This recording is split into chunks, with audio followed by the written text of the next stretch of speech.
മോനെ വളരെ പ്രധാനമായിട്ട് തിരുസഭയ്ക്ക് വേണ്ടി നമ്മുടെ ഭാരത സഭയ്ക്ക് വേണ്ടി കേരള സഭയ്ക്ക് വേണ്ടി ഈശോ കാണിച്ച മറ്റൊരു വലിയ അത്ഭുതം വലിയൊരു അടയാളമാണ്. ആ അടയാളത്തെ നമ്മൾ സഭയിൽ ഇവിടെ നമ്മുടെ ഇടവക ദേവാലയത്തിൽ സ്ഥിരമായിട്ട് പ്രതിഷ്ഠിക്കാൻ വേണ്ടി പോകുന്ന ഒരു ദിവസമാണ്.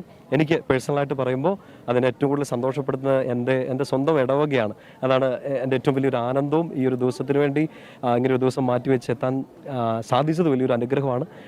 എൻ്റെ ഇടവകയാണ്. ഞാൻ ആദ്യ കുർബാന സ്വീകരിച്ചു, മാമോദിസം മുങ്ങിയതും ഞാൻ ആദ്യത്തെ ബലിയർപ്പണം നടത്തിയതുമായ എൻ്റെ സ്വന്തം ഇടവകയാണ്. അതുകൊണ്ട് ഈശോ കാണിച്ചൊരു വലിയ സ്നേഹത്തിൻ്റെ ഈ വലിയൊരു അടയാളത്തെ നേരിട്ട് കാണണം എന്നുള്ളത് എൻ്റെ ഒരു വലിയൊരു ആഗ്രഹവും നിർബന്ധവുമായിരുന്നു പേഴ്സണലി. അതാണ് എൻ്റെ ഏറ്റവും വലിയൊരു ആനന്ദം ഈ ഒരു സമയത്ത്. അച്ഛന് ഈ ഒരു ദിവ്യകാരുണ്യ അടയാളം സംഭവിച്ച ആ ഒരു സമയം 2013 ആ ഒരു സന്ദർഭത്തെക്കുറിച്ച് പ്രേക്ഷകരോട് ഒന്ന് പങ്കുവയ്ക്കാവും. 2013 ഈ നവംബർ മാസത്തിലാണ് ബഹുമാനപ്പെട്ട പതിക്കലച്ചൻ, നിങ്ങൾ ഇപ്പോൾ തീർച്ചയായിട്ടും പല മീഡിയകളിലൂടെ അറിഞ്ഞ വഴി പതിക്കലച്ചൻ്റെ ആ ഒരു കുർബാനയുടെ ഇടയ്ക്കാണ് ഇത് സംഭവിച്ചത്. ഞാൻ ആ സമയത്ത് സെമിനാരി പഠിച്ചുകൊണ്ടിരിക്കുകയാണ്. എൻ്റെ അമ്മ ആ പരിശുദ്ധ കുർബാനയുടെ ഭാഗമായിട്ട് എനിക്ക് തോന്നുന്നു ഫസ്റ്റ് റോയിൽ തന്നെ ഉണ്ട്. അമ്മ പ്രൈം വിറ്റ്നസ്സുകളിൽ ഒരാളാണ്. അപ്പം ഞായറാഴ്ച സെമിനാറിലേക്ക് ഫോൺ വിളിക്കുന്ന സമയത്താണ് ഇങ്ങനെ ഒരു വലിയ കാര്യം ഇവിടെ സംഭവിച്ചു എന്ന് അമ്മ എന്നോട് പറയുന്നത്.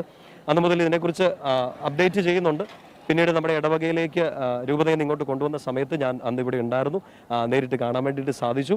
ഇപ്പോൾ ഇതൊരു വലിയ അത്ഭുതം, വലിയൊരു അടയാളം. ഈശോയിലുള്ള വിശ്വാസം നമ്മൾ വീണ്ടും ഒന്നുകൂടെ വർദ്ധിക്കാൻ ഈശോ കാണിച്ച അടയാളത്തിൻ്റെ സമയം വലിയൊരു സന്തോഷം തോന്നുന്നൊരു വലിയ സമയമാണ്.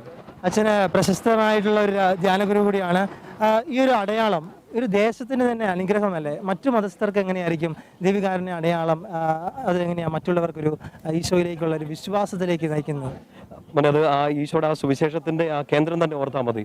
സകല ജനങ്ങൾക്ക് വേണ്ടിയിട്ടുള്ള സന്തോഷത്തിന്റെ സദ്വാർത്ത, അതാണ് ഈശോയുടെ ജനനം. ആ ഈശോ നമുക്ക് രക്ഷകനായിട്ട് അവതരിക്കുകയും ജീവിക്കുകയും മരിക്കുകയും ഉയർത്തെഴുന്നേൽക്കുകയും ചെയ്തു. ഞാൻ പേഴ്സണലി വിശ്വസിക്കുന്നു, ഇപ്പോൾ ഈ ദേശത്ത് അങ്ങനെ ഒരു അടയാളം കാണിക്കുമ്പോൾ ഈ വിളക്കന്നൂർ ഇടവകയിലെ ക്രിസ്ത്യാനികൾക്ക് വേണ്ടിയിട്ട് മാത്രമുള്ളതല്ല, ഈ ദേശത്തിന് മുഴുവൻ വേണ്ടിയിട്ടുള്ളതാണ്. അപ്പോൾ ആ ദേശത്തിൽ ഇങ്ങനെ ഒതുങ്ങി നിൽക്കുന്നതല്ല, ഈശോ സകല മർത്യരുടെയും രക്ഷകനാണ്. സകലരുടെയും രക്ഷകനായിട്ട് വന്ന ഈശോയ്ക്ക് വിശുദ്ധ കുർബാനയിൽ ഈശോയുടെ ഏറ്റവും ശക്തമായ സാന്നിധ്യം നമുക്ക് അനുഭവിച്ചറിയാൻ പറ്റുന്ന വിശുദ്ധ കുർബാനയിൽ ഈശോ ഉണ്ടെന്ന് സകല ജനങ്ങൾക്ക് വേണ്ടി, ക്രിസ്ത്യാനികൾക്ക് വേണ്ടി മാത്രമല്ല സകലർക്കും രക്ഷകനായി ഞാനിവിടെ ഉണ്ട് എന്ന് ഈശോ അടയാളം കാണിക്കുന്ന സമയമാണ്.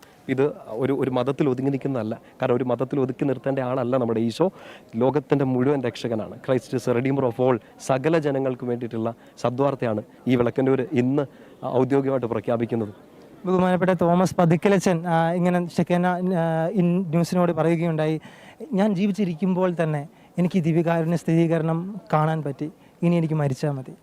അത്രമാത്രം വിശുദ്ധിയോടുകൂടെ കാത്തിരിക്കുന്ന ആ ഒരു വൈദികൻ്റെ ആ വിശുദ്ധി ഇന്ന് ഇവിടെ സഫലമാവുകയാണ്. കാരണം അദ്ദേഹത്തെ പലരും വിമർശിച്ച സാഹചര്യങ്ങളുണ്ടായിരുന്നു. പക്ഷേ അതെല്ലാം സത്യമാണ്, ഇതെല്ലാം അച്ഛനാണ് സത്യമെന്ന് തെളിയുന്ന ഒരു സാഹചര്യമാണ് ഇപ്പോൾ. അപ്പോൾ ആ ഒരു ദിവ്യകാരുണ്യ അടയാളം എങ്ങനെയാണ് മറ്റുള്ളവർക്കൊരു പ്രചോദനമായി മാറും? 12 വർഷത്തെ ഒരു നിതാന്തമായ ഒരു പഠനവും പ്രാർത്ഥനയും പരീക്ഷണങ്ങൾക്കൊക്കെ ശേഷം ഇതിവിടെ വരുമ്പോൾ മറ്റൊരു അടയാളമായിട്ട് തോന്നുന്നത് തന്നെ തോമസ് പതിക്കലച്ചനാണ്. യൂഷ്വലി സഭയിൽ ഇങ്ങനത്തെ അത്ഭുതങ്ങളൊക്കെ സ്ഥിരീകരിക്കുന്ന സമയത്ത് ഈ വിഷൻസ് ഒക്കെ കിട്ടുന്ന സമയത്ത് യൂഷ്വലി വിഷണറീസ് ഒക്കെ ജീവിച്ചിരിക്കുക എന്നുള്ളത് റെയർ ആയിട്ടുള്ള സംഭവങ്ങളാണ്. പതിക്കലച്ചൻ ജീവിച്ചിരിക്കുകയാണ്. അദ്ദേഹം പറഞ്ഞല്ലോ മരിക്കുന്നതിനെക്കുറിച്ച്. എല്ലാ വിശുദ്ധ കുർബാനയിലും എനിക്ക് തോന്നുന്നു ഒരു പുരോഹിതന് മരിക്കാൻ പറ്റിയ ഏറ്റവും നല്ല സമയമാണ്. കാരണം അവൻ്റെ കരങ്ങളിലൂടെ ഒരപ്പവും വീഞ്ഞും ഈശോയുടെ ശരീരരക്തമായി തീരുകയാണ്, മറിയത്തിൻ്റെ ഗർഭപാത്രമായി തീരുന്ന ഒരു സമയമാണ് ഓരോ വിശുദ്ധ കുർബാനയും. പതിക്കലച്ചൻ ഒരുപാട് ക്രിറ്റിസിസം ഏൽക്കേണ്ടി വന്നു. അതിനേക്കാൾ അപ്പുറമായിട്ട് അച്ഛൻ ഇതിന് നല്ല വില കൊടുത്തു. അച്ഛൻ്റെ ശരീരം കൊണ്ട്, അച്ഛൻ്റെ സ്വസ്ഥത കൊണ്ട്, അച്ഛൻ കഴിക്കേണ്ടി വന്ന മരുന്നുകൾ, അച്ഛൻ എടുക്കേണ്ടി വന്ന കീമോസ്, ഇതെല്ലാം ഈശോ ഒരു അടയാളം കാണിച്ചതിന് നല്ല വില കൊടുത്തു. ഈ ജനം മുഴുവൻ അവിശ്വസിച്ചപ്പോൾ, ഒരുപാട് ജനങ്ങൾ ക്രിട്ടിസൈസ് ചെയ്തപ്പോൾ അതിന് അച്ഛൻ പേഴ്സണലി ഒരു ബലിയായി തീരുക തന്നെ ചെയ്തു. അത് വെറുതെ ഞാൻ ബലിയാകുന്നത് പറയല്ല, ശരിക്കും അച്ഛൻ ബലിയായി കാണിച്ചു കൊടുത്തു. കഴിക്കുന്ന മരുന്നുകളൊക്കെ അച്ഛനിപ്പോൾ കടന്നു പോകുന്ന ആ ഒരു സ്ട്രഗിളൊക്കെ അതാണ്. ഈശോ അച്ഛന് വേണ്ടി വന്നതാണ്, അച്ഛനിലൂടെ ജനത്തിന് വേണ്ടി വന്നതാണ്. ഒരു പുരോഹിതൻ്റെ ഡ്യൂട്ടി അത് തന്നെയാണല്ലോ. എൻ്റെ കയ്യിലേക്ക് വരുന്ന ഈശോയെ ഞാൻ എൻ്റെ ജനത്തിന് വേണ്ടി കൊടുക്കുന്നു. അച്ഛനത് പൂർണ്ണമായിട്ട് കാണിച്ചു കൊടുത്തു. ഒരു വലിയ വിശുദ്ധനായിട്ട് തീരട്ടെ എന്ന് ഞാൻ പ്രാർത്ഥിക്കുകയാണ്.